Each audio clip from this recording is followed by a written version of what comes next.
Natural consequences result from experience. They are personal and specific to individuals. Different people in the same circumstances may be affected differently.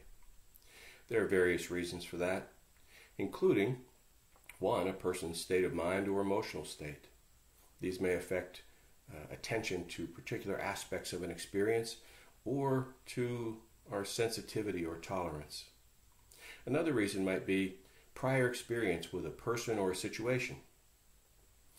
If we frequently have difficulties with a particular person, we might be able to avoid that person as much as possible. If we have difficulties in personal relationships, we may avoid getting involved in personal relationships, or we may struggle with stress when we are involved in those situations. Another reason might be just the way we physically respond to experience. For example, some people experience motion sickness when they try to read in a moving vehicle, while others are unaffected. There are lots of other reasons. In our everyday lives, we experience natural consequences regularly. Some of them are barely noticeable, and others may have profound implications for learning and living. When I was 9 or 10 years old, my mother and Aunt Joanne took my siblings and cousins and I to Phipps Conservatory in Pittsburgh to see the wonderful plants and flowers on exhibit. While in the Southwest or Desert exhibit, my cousin Eddie and I went exploring beyond the appropriate boundary and encountered some cactus plants with small, fine spines or needles. The result of that encounter left us with some pretty painful itching for the hour-plus ride home in a hot car. Now, our mothers decided to allow the natural consequences to occur rather than stopping to comfort us. We were miserable, and that was a valuable experience. Now, while it didn't have a lasting effect on my attention to boundaries, it did result in an increased awareness of dangers in nature, especially cactus. So, in our everyday lives, we can avoid places or people or things that we find troubling. We can also let natural consequences happen to promote learning through experience.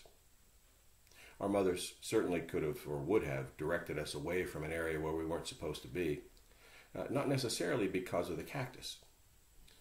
Not afforded that opportunity because of our skills in stealth mischief. They chose instead to let us live with the consequences of our adventure or misadventure. We can learn a great deal about life and living from natural consequences we experience. We can also allow consequences to occur for others. But because these experiences and consequences are individual, what we can't do is contrive or control natural consequences for others. And sometimes that's frustrating.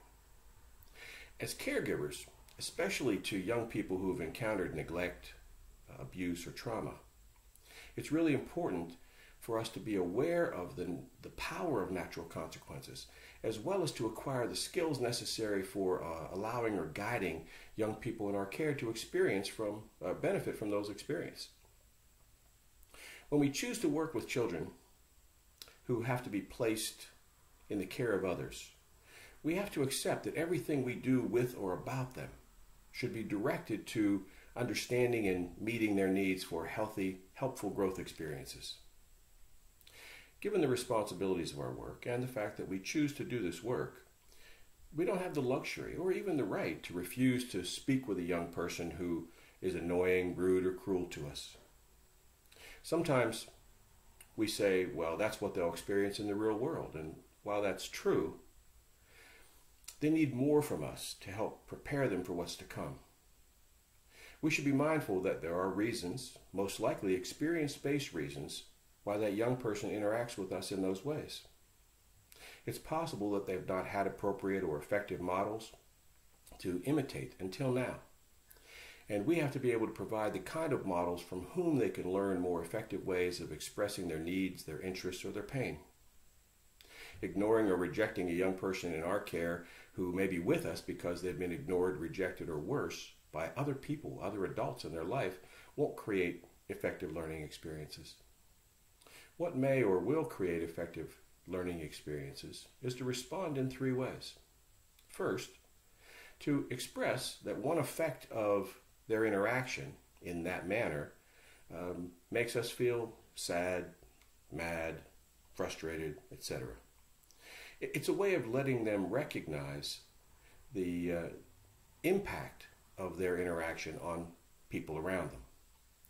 Specifically, the use of I messages can be very effective in these situations. Sometimes the most effective way to use an I message is to use an I message that does not include the word you. For example, when I might say to a young person, when somebody speaks to me like that, it hurts my feelings, or it makes me angry, or makes me sad, or I feel frustrated. And then it's really hard for me to listen to what else is being said. Leaving out the word you allows the young person to learn and understand about the experience of another person interacting with them without being directly scolded or reprimanded, which may create obstacles to their learning from this experience. Second, even as you express your difficult emotional response to what just happened in your interaction with that young person, you're also demonstrating that while you're having that emotional experience, you can be in control of your emotions and still act in a rational and responsible manner. We ask young people to do this all the time. And it's important to our credibility in asking that of young people that they see us providing an example that it can be done and how it can be done. Third, recognize and acknowledge that there are reasons that these young people interact with us in such a manner. Let them know that we're interested in understanding, helping them understand, and to learn new ways of expressing their needs so that others will listen and be available for support. Our understanding and skillful use of the power of natural consequences will allow us to be the kind of adults who can create safe relationships with a young person and provide them with the most effective learning experiences.